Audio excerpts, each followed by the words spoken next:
Olá, gente! queridos! Tudo bom com vocês? Hoje nós estamos aqui para a continuação daquele vídeo da semana passada. Pois é, sobre violência doméstica, só que hoje o enfoque vai ser crianças, adolescentes e os idosos. Isso mesmo, só que antes a gente quer te fazer alguns pedidos. Primeira coisa que a gente quer te pedir é você que ainda não é inscrito no canal, se inscreve no canal. Pois é, você vai se inscrever, compartilhar, curtir, comentar. E uma dica, como é um assunto de muita relevância, não que os outros não sejam, mas que você compartilhe, porque informações como essa trazem libertação, trazem liberdade para a vida de pessoas que podem estar passando por esses problemas que nós estamos citando nesses dois vídeos, o da semana passada e dessa semana. Isso, e se você não assistiu ainda o vídeo da semana passada, corre aí, vai atrás, porque nós estamos tratando sobre violência doméstica. Então, assiste o vídeo se você ainda não assistiu e compartilhe, como o pastor Cláudio falou. Também siga a gente nas redes sociais, a minha, do pastor Cláudio, de toda a galera do Baseado na Videira, tá aí na descrição desse vídeo. E tem mais também o nosso Instagram, baseado na videira.oficial. E lá você vai ter uma interação maior comigo, com a pastora Dani, certo? Réus, devocionais, palavras e algumas links de nossos vídeos aqui do canal Baseado na Videira. Isso mesmo, gente. Hoje tá um formato bem diferente. Vocês vão gostar desse vídeo. Fica ligado aí, mas antes... Solta a vinheta aí, J2.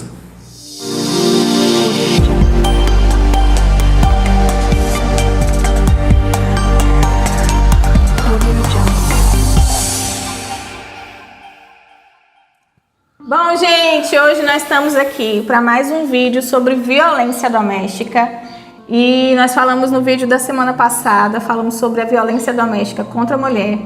E nós tivemos a participação especial de uma amiga, advogada linda, maravilhosa, da Bruna. E a gente teve uma participação meio diferente na semana passada. Ela estava na casa dela, a gente na nossa casa. Foi todo um processo para gravar. Todo um processo, minha gente. Mas hoje a gente está aqui com ela ao vivo, minha gente. Ou seja, esse programa é gravado e ao vivo ao mesmo tempo. Isso mesmo, ela está interagindo com a gente ao vivo aqui durante a gravação. E aí eu queria que a Bruna mais uma vez se apresentasse aí para a galera. Fala aí, Bruninha. Olá, pessoal, tudo bem? Oi, pastora Dani, oi, pastor Cláudio. É um prazer estar aqui no canal de vocês novamente, né? Para a gente estar falando desse tema tão atual, tão recorrente, né? E é uma satisfação enorme estar aqui mais uma vez. E para quem não me conhece, né? Meu nome é Bruna, eu sou advogada, sou militante aqui na Comarca do Barreiras, sou pós-graduada em Ciências Penais e pós-graduada também em Direito Público, né? E provavelmente o próximo vídeo seja violência contra animais, porque tem um galo aqui no fundo que ele não para de cantar. Então, qualquer coisa, o vídeo da semana que vem é violência contra animais. Gente, esse galo aqui tá bem... não quer parar, não. Mas um dia nós teremos um estúdio. Amém. Bom, gente, a gente vai falar então sobre violência doméstica, continuar falando sobre esse assunto. E na semana passada a gente tratou especificamente sobre violência doméstica contra a mulher. E hoje nós vamos falar sobre a violência contra as crianças, adolescentes e os idosos. E quando a gente primeiramente vai tratar do ECA, do que é o Estatuto da Criança e do Adolescente, e a gente precisa, antes de mais nada, fazer uma separação do que seria criança e o que seria adolescente.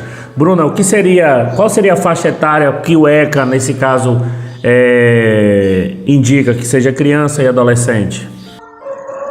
Consoante o ECA, né, que é o Estatuto da Criança e Adolescente, de 0 a 12 anos incompleto, temos aí a conceituação de criança, né?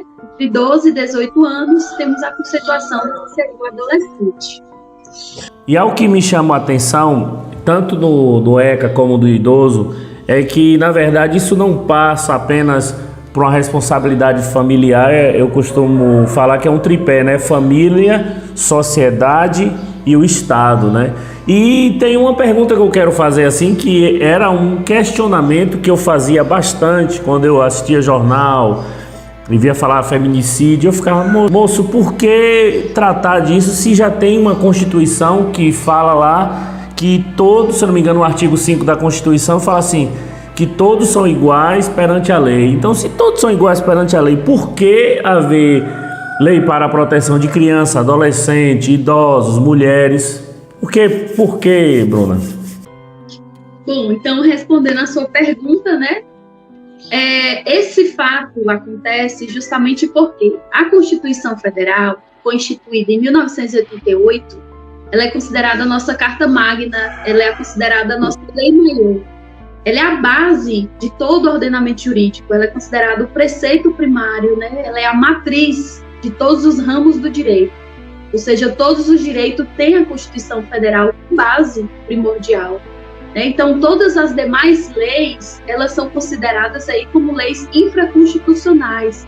Ou seja, essas demais leis, elas estão abaixo da Constituição Federal. Então, embora a Constituição Federal, ela traga aí dispositivos legais que garantam direitos e garantias, né, que trazem os direitos e garantias inerentes a todo indivíduo, previsto no artigo 5º, ela é uma lei geral, né? Ela traz um rol de direitos e garantias ao idoso, à criança, ao adolescente, à mulher. Então, ela traz aí tudo de uma forma geral. As outras leis, que são consideradas leis infraconstitucionais, como o Código Penal, o Código Civil, o Código de Processo Civil e demais leis, elas vêm trazendo de uma forma mais específica, né, acerca daquele determinado assunto. Assim como existem as diversas leis esparsas, né, que chamamos assim aquelas leis que são consideradas separadas, como a Lei Maria da Penha, a Lei de Drogas. Então, essas leis, elas têm a Constituição Federal como base, como preceito primário, né? Elas se filiam ali, na verdade, elas se fundamentam nessa Constituição. E aí a Constituição, ela é guardada pelo Supremo Tribunal Federal, que é o STF, né, que é o guardião maior dessa lei. Então, não é que as leis esparsas, as leis infraconstitucionais, elas têm menos importância. Na verdade, assim, elas existem para tratar de casos específicos, porém, elas têm fundamento, elas se fundamentam na lei maior, que é a lei constitucional. Então, elas tratam aquela parte mais específica de cada caso, né? No caso das mulheres, elas especificam e traz coisas mais assim, realmente específicas naquele caso da mulher, da criança, do adolescente, do idoso, né? Muito importante ter essas leis. E outra coisa é que, assim, no próprio artigo 5 do ECA, diz que a criança, ela não pode sofrer, criança e adolescente, desculpa, ele não pode sofrer, não pode ser objeto de nenhuma discriminação, e aí entra um assunto que posteriormente a gente vai estar falando, que é o bullying, né, que seria uma discriminação, nenhum tipo de crueldade, nenhum tipo de violência. E no Brasil, cerca de 70% da violência que ocorre com criança e adolescente é dentro da própria casa, né? E aí nós tivemos no Brasil, nos últimos 4 meses, se eu não estou enganado, 2 casos que chamaram a atenção. Um é até interessante como é tratado a criança, que é o menino do barril, do túnel. Porque se você for pesquisar nas notícias, até para resguardar o menor, não tem identidade, né? E ultimamente foi o caso do Henry, né? Nesses 2 casos, a família sabia que a criança sofria maus tratos ou agressões, ou algum tipo de violência, né? E aí vem um questionamento. No último caso, que foi do menino lá do Rio de Janeiro, os cuidadores, né, as pessoas que estavam cuidando dessa criança, que tinham responsabilidade, eles são tratados nesse caso como culpados ou como inocentes? Pronto, super interessante nessa pergunta, porque esse caso foi um caso que repercutiu bastante, né, nos noticiários. E muitas foram as indagações de várias pessoas a respeito da conduta da mãe, especificamente do caso do Henry, né? E se ela seria coautora, se ela seria partícipe desse crime, se ela foi conivente, né? Então é importante a gente falar também dessa conduta daquele que tem um dever de cuidado, dever de zelo, dever de guarda, de vigilância, que é parte dos pais. Então, o próprio artigo 227 da Constituição Federal, ele fala: é dever da família, do Estado, né, da sociedade, guardar aquela criança, né, garantir, assegurar com prioridade absoluta o direito à vida, à segurança, à saúde, à alimentação, à educação, a liberdade, a cultura. Então, é responsabilidade da família, dessa tríade, né? Família, sociedade e Estado. Então, a Constituição Federal ela vem trazendo isso. E deve ainda, todos eles, né, colocar essa criança, esse adolescente, esse jovem, a salvo da exploração, da negligência, da violência, da discriminação, né? Então, a partir do momento que essa mãe, que a família em si, ela não se coloca na frente dessa criança no sentido de protegê-la, de guardá-la, de saber realmente o que está acontecendo com essa criança, né? Por trás daquelas dores que ele sentia, as indagações que a criança já apresentava, né? A criança já vinha demonstrando que estava sofrendo algum tipo de lesão por parte do padrasto, né? A criança já vinha demonstrando para o pai mesmo que o padrasto ele abraçava de uma maneira forte, que aquilo ali doía, né? As costelas, doía a coluna. E aí a indagação e o pai dessa criança?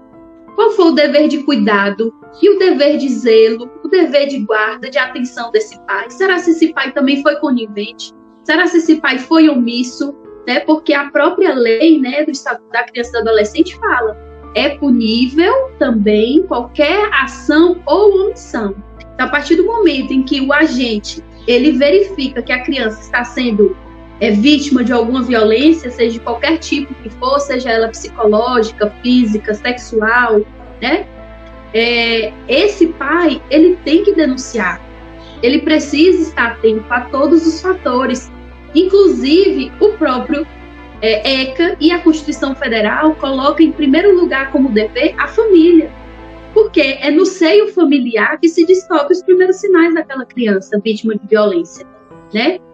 Então, assim, a família, como a própria Constituição fala, ela é a base da sociedade e ela tem uma atenção especial do Estado. Então, antes da gente, né, notar essa necessidade de que todos têm que ter visto, né, aquela situação, a família, tudo parte da família, tudo parte do seio familiar. Então, nesse caso em específico, né, ela tem sido considerada mãe como coautora, como partícipe, ou seja, a partir do momento em que o cuidador, aquele que tem um dever de guarda, de zelo, ele descuida daquela criança, ele acaba viabilizando para que aquele crime venha a acontecer. Então, embora a mãe ela não possa ter sido a autora imediata, aquela que foi lá e praticou o crime, ela, indiretamente, ela colaborou, ela viabilizou para que aquele crime fosse praticado. Né? Então, aquela mãe ou aquele pai, né, em outros casos, que não tem esse dever de cuidado, ou então que conhece o fato e não faz nada para que aquilo seja evitado, ele é partícipe, ele é coautor daquela prática do crime. Inclusive, o artigo 29 ele fala o seguinte: quem de qualquer modo concorre para a prática do crime incide nas penas a este combinado. É de suma importância a gente relatar sobre isso. Por quê? O Código Penal vem dizendo aquela pessoa que concorre para a prática do crime, ou seja, a mãe que concorre, que facilita, que viabiliza que aquele crime ele venha a ser perpetrado contra aquela criança, ela vai incidir nas penas combinadas. Então, se ele praticou um crime de homicídio, ela também, na medida da sua culpabilidade, conforme o artigo 29 do Código Penal, ela também vai ter que responder por esse crime de homicídio, né? Aí como coautora ou partícipe desse crime específico. Bom, Bruninha, a gente viu aí a importância, né? Talvez a família, que é aquela que deveria proteger, que deveria cuidar, que deveria estar cuidando, zelando da saúde física, da integridade daquela criança, e muitas vezes não cuida. Mas assim, eu queria te fazer uma pergunta, porque muitas vezes outras pessoas, fora a família, vizinhos, sei lá, professores, médicos, acabam percebendo ou identificando talvez que aquela criança esteja passando por um ambiente de agressão, por agressividade, por agressão física. Então, assim, se essas pessoas, elas identificarem, conseguirem perceber que essa criança está passando por isso, elas também têm essa obrigatoriedade de denunciar, de fazer a denúncia?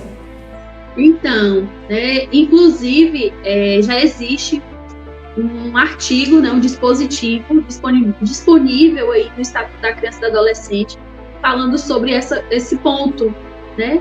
Eles não só podem, como eles devem, né? Há uma obrigação por parte desses profissionais, tanto os professores, quanto os médicos, né? Os donos de estabelecimento aí, de creche, instituições escolares de ensino fundamental, médio, né? Então, todos esses profissionais, todas essas pessoas, elas devem comunicar esse fato à autoridade competente, né? Quando elas suspeitarem ou já tiverem essa confirmação dos maus tratos. Inclusive, o artigo 245, né, do Estatuto da Criança e do Adolescente prevê uma pena para esses profissionais que não fazem essa notificação compulsória, né, que é essa notificação obrigatória a essa autoridade competente. Como é que seria essa autoridade competente? Poderia ser o Ministério Público, né?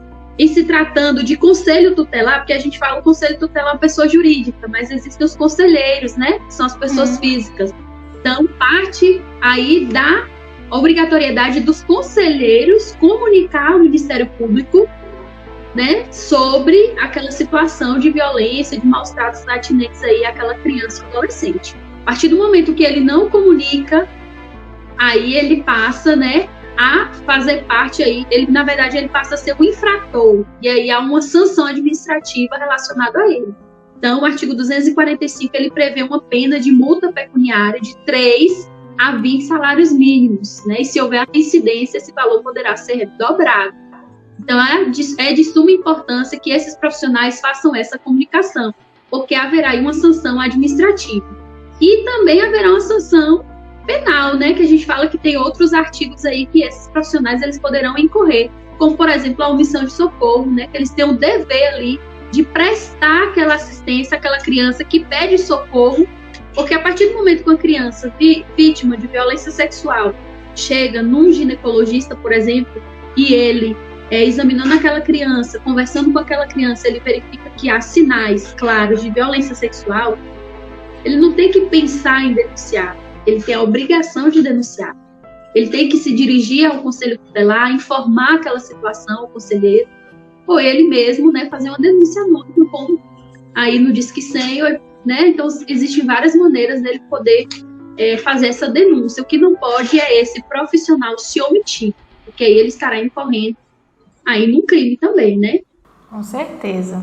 Então, em situações dessas, a gente percebe que a violência contra criança e adolescente, ela não está específico para a classe mais baixa, para a classe mais alta, como chama, né? Mas sim para toda a sociedade, né? E tem algo que, assim, nesses dois casos, um primeiro caso não houve um comunicado ao Conselho Tutelar.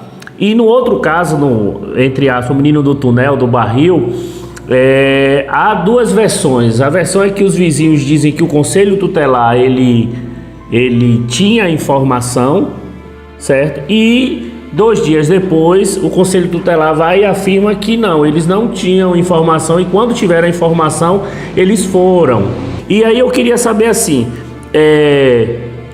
o Conselho Tutelar nessa questão, porque as pessoas geralmente jogam muita responsabilidade para o Conselho Tutelar, que na verdade, talvez por ignorância minha, eu ouço falar muito no Conselho Tutelar, e isso aí já é a minha meia-culpa, só no período de eleições, né? Mas o trabalho do Conselho Tutelar nessa questão aqui, porque muita gente não denuncia porque diz que não acontece nada, mas e o papel preponderante do Conselho Tutelar aqui? Como a gente pode especificar melhor? Ele só vai receber a culpa, ele só vai receber a culpa não, só vai receber a notificação que uma criança está. Qual é o papel mesmo do Conselho Tutelar e do conselheiro tutelar? Certo. O Conselho Tutelar, ele é um órgão, ele é uma instituição que visa ali abraçar aquela criança vítima, né, de violência, vítima de maus tratos. O papel do Conselho Tutelar, em tese, é proteger aquela criança e instituir medidas protetivas para aquela criança, medidas que assegurem aquelas crianças, né, a ficarem salvo aí de qualquer tipo de opressão, de crueldade, de negligência, de abandono, de violência.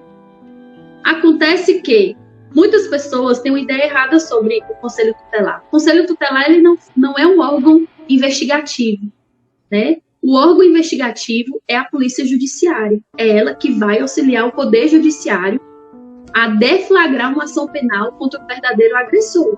Então, a partir do momento que aquela criança ela é vítima de violência doméstica, em qualquer dessas modalidades que nós falamos, seja ela psicológica, física, sexual, né? A partir do momento que essa criança ela é vítima, a mãe ou aquele que detém o poder de guarda, de cuidado daquela criança, se dirige ao Conselho Tutelar. Automaticamente, o Conselho Tutelar, de acordo com o Estatuto da Criança e do Adolescente, deve fazer essa comunicação ao Ministério Público, e o Ministério Público é que vai conduzir aquele procedimento, né, investigatório. Será feito ali um inquérito policial, será prestada uma notícia criminal, né, e aí vai haver um inquérito policial. Nesse inquérito policial, a criança ela será ouvida, né, e aí ela será ouvida de uma vez só, a mãe será ouvida, e depois de todo o procedimento feito, o Ministério Público ele vai oferecer a denúncia. Depois do Ministério Público oferecer a denúncia, vai todo esse procedimento ao juiz. O juiz ele vai analisar todos os fatos, né? Se ele verificar que existe ainda necessidade de diligências, ele vai requerer novas diligências. Depois de concluída toda essa fase investigatória, o juiz ele vai marcar uma audiência de instrução e julgamento, vai proferir a sentença. Então, assim, o papel do Conselho Tutelar é auxiliar a autoridade policial, que é o delegado, né, a conduzir aquela criança da melhor maneira possível, seja no trato psicológico, né, com os psicólogos, com os assistentes sociais. Então, ele vai possibilitar que aquela criança ela esteja preparada, né, que esteja com equipe ali para trabalhar o seu emocional, para ela poder ser reinserida novamente naquele contexto social e familiar, né, que ela volte a acreditar no ser humano, volte a acreditar que ainda existem pessoas, né, capazes ali de fazer com que ela evolua e fazer com que ela ali não se sinta culpada, porque a maioria das pessoas vítimas, né, das crianças e adolescentes vítimas dessa violência, acreditam que a culpa é delas, né? Então tem todo esse trabalho psicológico por trás, para que aquela criança desmistifique, né, aquela ideia de que ela é a culpada, de que ela deu a intenção de querer algo, né, com o agressor. Então tem toda essa questão aí. Pois é, Bruninha, a gente está vendo aí a importância que é, gente, de fazer a denúncia. Se está acontecendo alguma coisa dentro de casa, se você conhece alguém que está passando por isso, é muito importante fazer a denúncia. E, Bruna, eu queria te fazer uma pergunta assim. No vídeo passado a gente te perguntou sobre o perfil do agressor, né? Como é que a gente consegue perceber quem é o agressor? E hoje, nesse vídeo, eu gostaria de te perguntar assim, como é que eu consigo identificar se aquela criança está passando por algum tipo de agressão? Como é que eu posso olhar para ela e ver que tem algum sinal ali, algo que não tá certo, entendeu? Eu queria que você me dissesse aí se tem como a gente conseguir identificar esse tipo de agressão na criança. Tem sim. Temos aí várias formas, né? Por exemplo, na violência sexual, propriamente dita, quando a criança ela é abusada, né, por aquele agressor, normalmente você verifica diante da criança, é possível perceber um quadro, né, se ela aparenta algum tipo de doença sexualmente transmissível, né? A mãe pode estar olhando, né, as genitálias da criança para saber se há alguma alteração.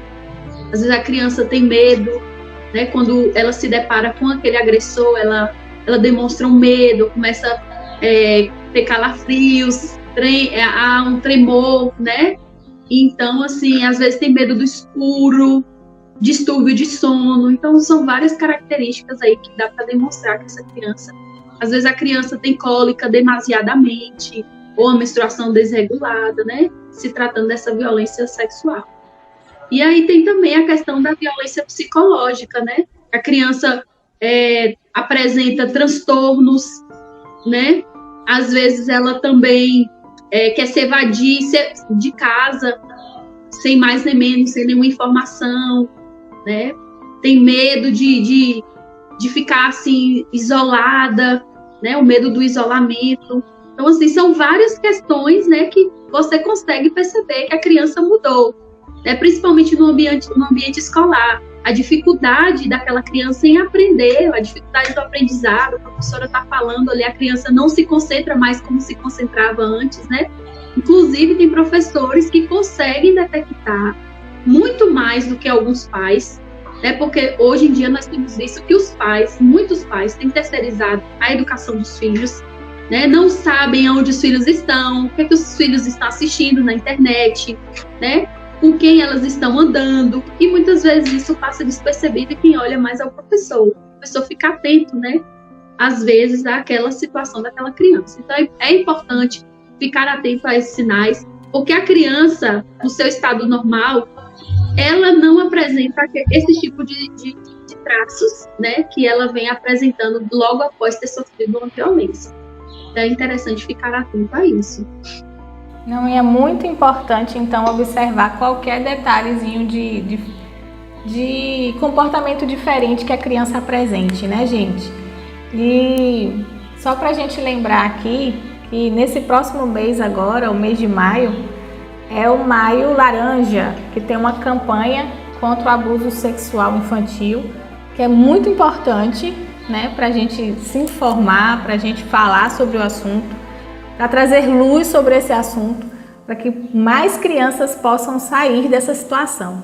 Então, assim, só para lembrar que essas campanhas são bem importantes, né, Bruna? A gente falou na semana passada sobre aquela campanha do X na mão, que é uma campanha também que ajuda as mulheres a denunciar. E essa campanha do Maio Laranja, ela traz luz sobre esse assunto do abuso sexual infantil. Então, se informe, leia, veja vídeos, informe suas crianças sobre esse assunto, né? Assim, né, o que é interessante a gente também mencionar, né, sobre a questão desse mês, né, é que a mãe ou o pai, né, principalmente, normalmente mais voltado à mãe, que sabe que o filho está sendo agredido, que sabe que o filho está sofrendo por esse tipo de violência, que ela não seja conivente, né, que ela denuncie, porque a partir do momento em que ela se omite, ela acaba sendo a verdadeira autora daquele crime, né? Ela acaba participando daquele crime. E o Código Penal, ele fala também sobre essa questão da ação e omissão. O que vem a ser a ação? A ação é quando o agente, o sujeito ativo, ele pratica aquele crime ativamente. Por exemplo, se a mãe agride aquele filho de forma verbal, ela está cometendo um crime por ação. Omissão, quando ela deixa de fazer algo, sabendo que aquela criança está sendo vítima daquela violência e não faz. E ela também pode cometer um crime por omissão, que são também chamados crimes omissivos impróprios. Ela comete o crime por omissão, ou seja, ela tinha um dever de agir e ela não agiu para evitar aquele resultado. Por exemplo, ela sabia que aquela criança estava sendo vítima de violência e ela não saiu da casa, ela não se divorciou do agressor, ela não fez nada para que aquele cenário pudesse ter sido modificado. Então, ela é sim uma abusadora, né? E ela é sim aí aquela pessoa que está praticando crime contra o seu filho. Bom, Bruninha, eu queria saber aí quais são os canais de denúncia para os casos de violência contra criança e adolescente. Quais são aí os canais de denúncia? Então, temos vários canais, né? Como o Disque 100, é o mais conhecido, né? Que é da Secretaria de Direitos Humanos. Temos as delegacias especializadas. Você pode entrar em contato com a Polícia Militar, vai lá na delegacia, registra uma ocorrência que nós chamamos de notícia crimes, né? Que é essa notícia criminal. Pode se dirigir ao Ministério Público, ao Conselho Tutelar, a Polícia Federal também, Polícia Rodoviária Federal, a Vara da Infância e Juventude. Você pode falar com o juiz, com algum servidor, né? E temos aí o Departamento da Mulher, né, que também engloba toda essa questão aí de violência. Então, não fique calada, denuncie, procure. Você está amparada aí por uma rede, né, por vários órgãos, entidades aí públicas que podem estar te auxiliando nessa luta contra a violência. Ok, Bruno. Bem, para a gente não ficar só no criança e adolescente, a gente vai falar agora sobre os idosos, né? Como a gente tinha conversado, é como a gente está tratando das extremidades da vida, né? A criança e o idoso. E eu quero me ater, nós queremos nos ater, mais específico no artigo 2, no artigo 4, no artigo 6 do Estatuto do Idoso, que, se não me engano, foi aprovado em 2013. Eu não tô me recordando bem, mas eu acho que foi isso mesmo. Quando a gente fala do idoso no Brasil, é a partir dos 60 anos. E lembrando que essa idade ela pode ser mudada de acordo com a expectativa de vida média do brasileiro. Então, hoje, o idoso é classificado a partir dos 60 anos. E o artigo 2, ele fala sobre os direitos dos idosos. E eu queria que você falasse um pouco,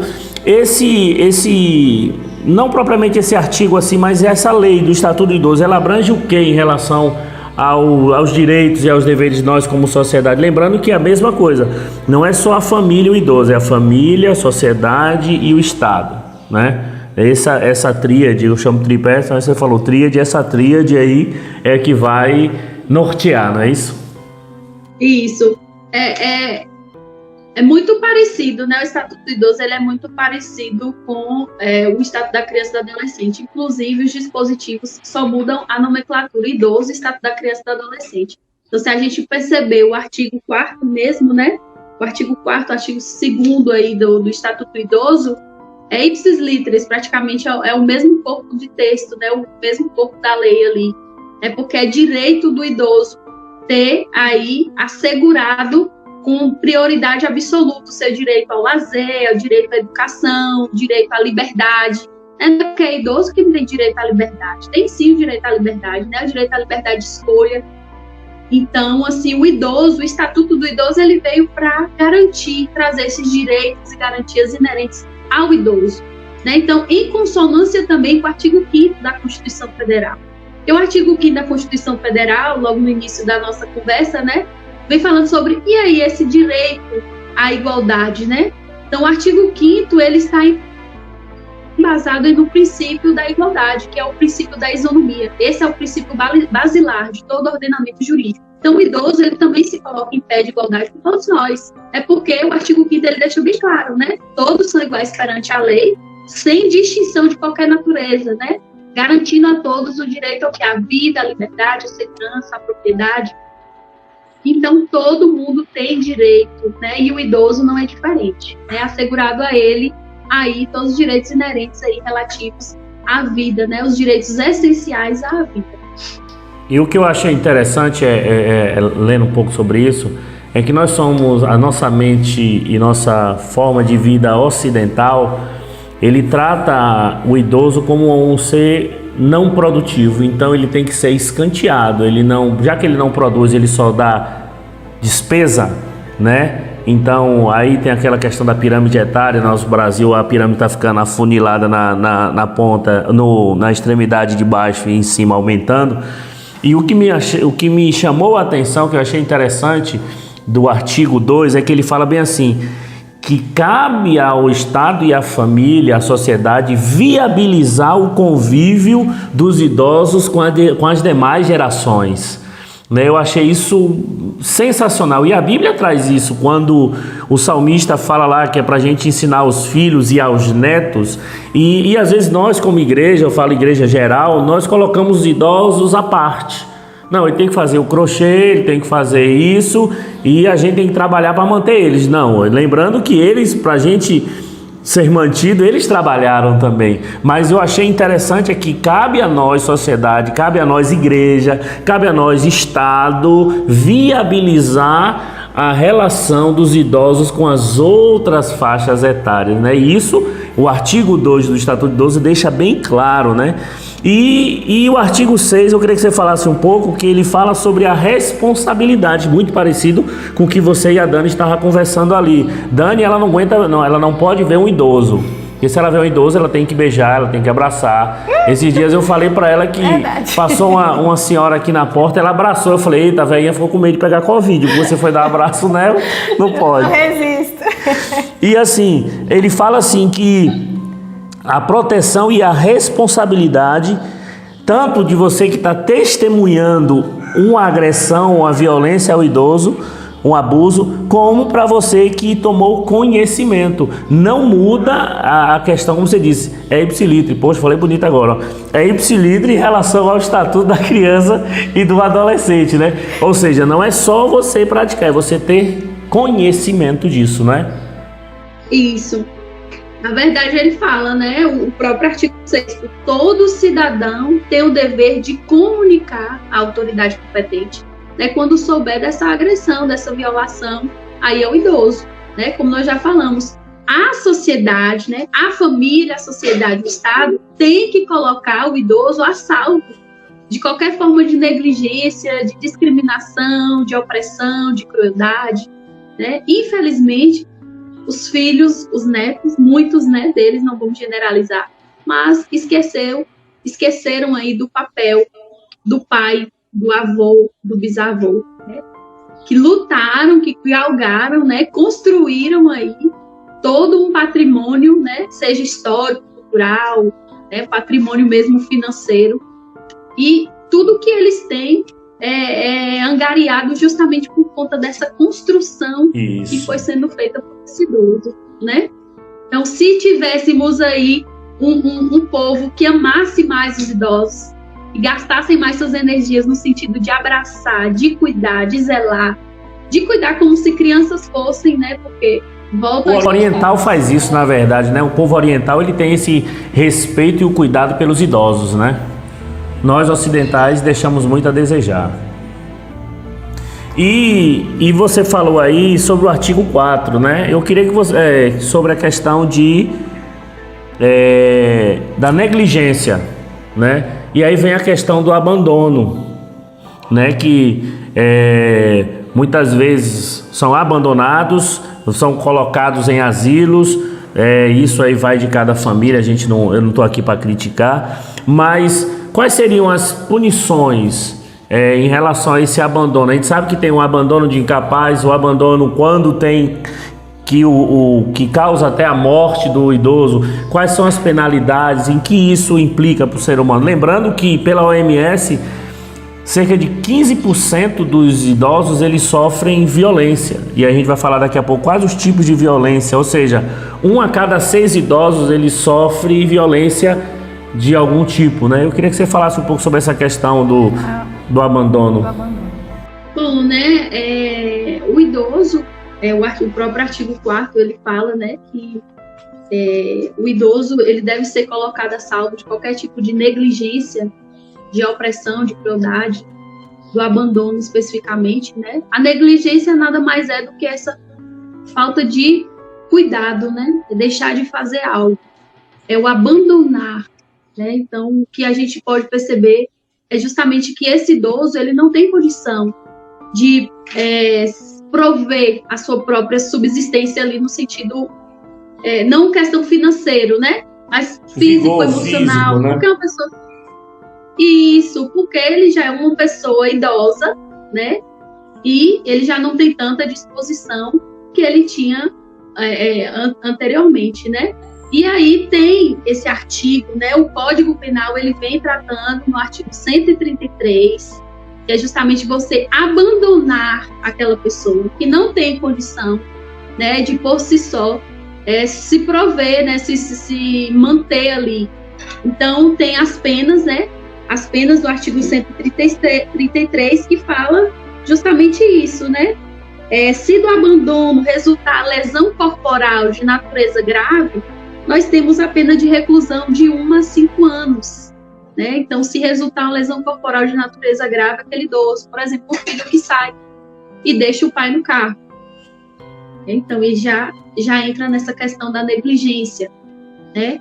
O filho sai, vai trabalhar e deixa o idoso cadeirante, que não tem condições alguma de poder, né, se manter ali sozinho, né, prover as suas necessidades básicas, né, de ir no banheiro, alguma coisa assim nesse sentido. Também aí ele se machuca, causa uma lesão grave. Esse filho ele deve ser penalizado, e o Código Penal deixa bem claro, né, a pena de 1 a 5 anos aí de reclusão. E aí, se dessa lesão, né, na verdade, desse abandono, esse idoso ele vier a falecer, aí também já tem uma outra penalidade, né? Então, o Código Penal ele vem trazendo também. Nós temos aqui a pena de reclusão de 4 a 12 anos, né? A gente já percebe uma pena mais severa, né, com relação a esses pais, esses filhos aí que deixaram seus pais desamparados, né, abandonados. E eu estava vendo, existe alguns tipos de violência, nós tratamos isso no vídeo passado, né? E algo que me chamou a atenção, além da física, psicológica, sexual, a negligência, que é o que a gente está tratando, a violência institucional, né? Que é aquela... um exemplo simples, você deu lugar a um idoso, ou então você vai numa repartição pública ou vai em um banco ou em um supermercado e a pessoa apressa, bora, tá muito lerdo, você é muito lerdo, ou até no trânsito às vezes a gente fala isso, né? Porque ele vai ficar em casa, vai fazer um crochê, vai, e isso é um ato de violência, né? Que é a violência, como você falou, que é institucional. Como seria? Por que institucional? Essa violência institucional é toda e qualquer violência praticada no âmbito de qualquer instituição. Essa instituição em si pode ser essa instituição pública ou instituição privada. Então, a instituição é justamente isso, é o setor. Pode ser num banco, pode ser numa lotérica, pode ser numa loja de roupa, né? E interessante que essa violência institucional, ela abarca todos os outros tipos de violência. Por quê? Porque se o idoso ele está no banco e ele é agredido verbalmente, então é cometido contra ele ali uma violência verbal, né? Se desferem naquele idoso um tapa, violência física. Então a violência institucional está consubstanciada na instituição, seja ela pública ou privada. É um local onde aquela violência é perpetrada, entendeu? Então pode ser violência física, sexual, violência verbal, pode haver até uma violência patrimonial, né? Pode haver um abuso financeiro ali, ou seja, desviar os proventos daquele idoso numa casa lotérica, como a gente já viu aí, várias situações, né? De idoso indo sacar o dinheiro, ou pedindo para depositar e haver o desvio dessa verba. Pode sim haver, concomitantemente, na violência institucional, um abuso financeiro, uma violência patrimonial. E só algo que, para a gente tratar aqui, a gente já está finalizando, é que muitas vezes, assim como violência contra a mulher, violência contra a criança e adolescente, o idoso, ele ainda tem outra questão, que é a questão tradicional. Porque se ele for denunciar, é como se ele tivesse falhado na educação dos filhos. Então é aquela pressão da tradição, da sociedade. Pois se eu for denunciar, vai mostrar que eu errei como pai, que eu errei como mãe. Então você ainda tem essa carga da sociedade, né? E algo que de todos os estudos que eu fiz, pouco mais fiz, que me chamou bastante a atenção e mostra o quanto a nossa sociedade está doente, é que no ano de 2017 para cá, houve um aumento muito grande da violência dos idosos ou em relação aos netos para com os idosos. E crianças, não é adolescentes, são crianças que estão agredindo. E isso pode ser o fato dos pais saírem para trabalhar e deixarem os netos com os avós, né? Aquele ditado lá que você que pariu, você que embale, né? Mas isso é fruto disso, que hoje os idosos, existe uma parcela de cerca de 10 a 15% que são economicamente ativos dentro de casa. Eles são o arrimo da casa e, além de ser arrimo, eles ainda cuidam dos netos, né? Aquela história que a gente tinha de ir para casa da vovó se divertir, não. Hoje você diverte na casa do papai e da mamãe, em alguns casos, e é criado pela casa da casa da vovó e do vovô, né? E essa questão tradicional é um problema que nós temos, que eu vi e que realmente, né? Não vou denunciar não, senão vai expor a minha família, o nome da minha família, né? Então a gente entra mais uma vez na necessidade que há da denúncia, né? A gente fazer essa denúncia, de falar realmente o que está acontecendo, porque senão esse idoso, essa criança, esse adolescente vai continuar passando por isso. E aí eu queria que a Bruna falasse então pra gente como fazer a denúncia, quais são os canais de denúncias aí, Bruninha, que tem para que as pessoas possam fazer a denúncia. Pois então, né, tem o Disque Denúncia, né, da Secretaria de Direitos Humanos, que é o Disque 100, e também tem a Polícia Civil, né, a Polícia Militar, podem entrar em contato diretamente aí, podem fazer uma denúncia anônima, né, nós chamamos de notícia criminis, né, que no latim, que é uma notícia criminal, poderá estar ligando ali no 190, não precisa se pronunciar, né, dizer quem é, pode fazer, se identificar, né? E aí relatar o que está acontecendo com aquele idoso. Porque muitas vezes, como o pastor falou, né, aquele idoso ele tem até vergonha de dizer o porquê que está sendo prejudicado, está sendo abandonado, está sendo agredido pelo filho, né, por conta dessa questão aí, né, da questão moral mesmo. Inclusive tem um psicólogo que ele fala sobre isso, né, que às vezes é reprodução do pai, é reprodução de um contexto, todo um contexto histórico por trás aí, vem aquela representatividade, né, e aí apenas reproduz, é como se fosse uma presentificação dessa reprodução dessa violência, né, que ele passou e talvez está replicando agora. Ei, Bruno, eu estava vendo também que tem o site disque100.gov.br, só que a internet não é acesso a todos, né?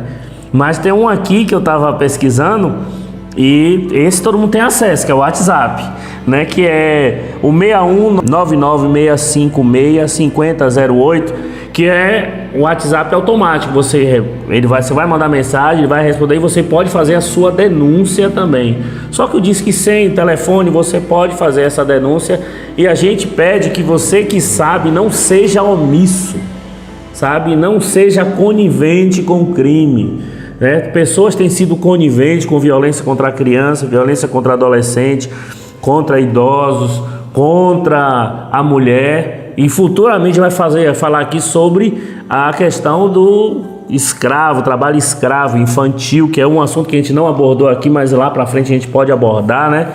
E a gente queria muito que você fizesse uma finalização aí, aproveitando o término do nosso vídeo, fizesse um apanhado geral. Bom, né? Então, assim, falar sobre violência é um tema triste, né? Mas necessário. Infelizmente, com a pandemia ocasionada aí pelo Covid-19, né? Fez com que esse número crescesse de forma alarmante, tanto relacionado às mulheres, né, que são vítimas dessa violência doméstica, agora as crianças e adolescentes e idosos. Então, esse tipo de violência ele tem ficado mais velado, mais escondido, né? Justamente porque as pessoas, as crianças, adolescentes, os idosos, as mulheres, eles têm ficado mais aquele período de isolamento, né? Então, a gente sabe que a pessoa, a vítima em si, ela não procura ajuda, é muito difícil ela pedir socorro, justamente por esse fator da impunidade. Então, eu digo para você que está me assistindo, né, para todos, que o direito, a lei, ela não socorre os que dormem. Então, não fique com esse senso de impunidade. Eu não vou denunciar porque não vai ser punido. Eu não vou denunciar porque ele já vai ser solto no outro dia. Não. É preciso reivindicar os seus direitos, lutar pelos seus direitos, acreditando que eles serão resguardados, né? Então, é preciso falar, é preciso denunciar. Então, se queremos que todo esse tipo de violência seja refreado, seja paralisado, é necessário agirmos, é necessário procurar o judiciário, bater no judiciário e dizer, olha, eu preciso de ajuda, né, para que tudo isso seja solucionado. Então, espero muito, né, que vocês que estejam sendo vítimas de violência em qualquer setor, seja físico, verbal, moral, psicológico, sexual, procure ajuda. Estamos aqui, eu como advogada, estou aqui disponível para poder te ouvir, para poder te auxiliar. Tem os nossos pastores também que estão aí para dar todo o amparo psicológico, espiritual, né, emocional. Então, assim, você não está sozinha, você está cercado de pessoas que estão aptas, né, e aqui dispostas a te abraçar. Bom, gente, esse assunto que nós estamos falando sobre violência é um assunto muito sério contra crianças, adolescentes, idosos, mulheres. Esse assunto é muito importante, nós precisamos nos informar. E eu quero muito te agradecer, Bruninha, por ter participado com a gente nesses 2 vídeos. E te dizer também que você já é patrimônio baseado na videira. Você vai participar de outros vídeos, viu? A gente conta com você aí em mais outros assuntos. E muito obrigado mesmo por sua participação, por sua disponibilidade. A gente passou por um bocado de perrengue, gente, para conseguir fazer esse vídeo. A Bruninha tá isolada em casa, mas mesmo assim a gente não abriu mão de fazer o vídeo com ela. Mas a gente conseguiu, acredito que é um assunto muito importante. Você que está aí em casa assistindo, nós fizemos hoje esse formato diferente, teve que gravar aqui a Bruninha ao vivo com a gente aqui. Mas assista mesmo, se informe e compartilhe. Viu? Então, galera, Bruninha, muito obrigado. Que Deus abençoe sua vida, certo? E não temos palavra para agradecer, porque a gente como pastor, a gente tem que entender que a gente, se não tem uma formação, a gente não é doutor em direito. Como eu não gostaria que um advogado viesse tratar espiritualmente, eu prefiro que seja alguém que tenha um conhecimento nessa área. Se eu fosse um pastor formado em direito, tudo bem, mas não, eu sou um simples pastor e a gente queria muito agradecer, viu? Brigadão mesmo. Obrigada, gente, eu que agradeço. Olha, eu vou dizer uma coisa, eu amo vocês, viu? De verdade. Também te amamos. Obrigada por tudo. Beijo. Beijão. Obrigada, viu? Bom, gente, a gente quer encerrar esse vídeo e dizer mais uma vez a importância de denunciar. Denuncie. Você é um sentinela. Se você tá vendo algo acontecendo e não fala, você vai ser cobrado por isso. Verdade. Então, pessoal, semana que vem, na próxima segunda-feira, conte conosco. E como nós sempre terminamos, que Deus em Cristo Jesus continue te abençoando. Um abraço, beijo, tchau, tchau. Até a próxima.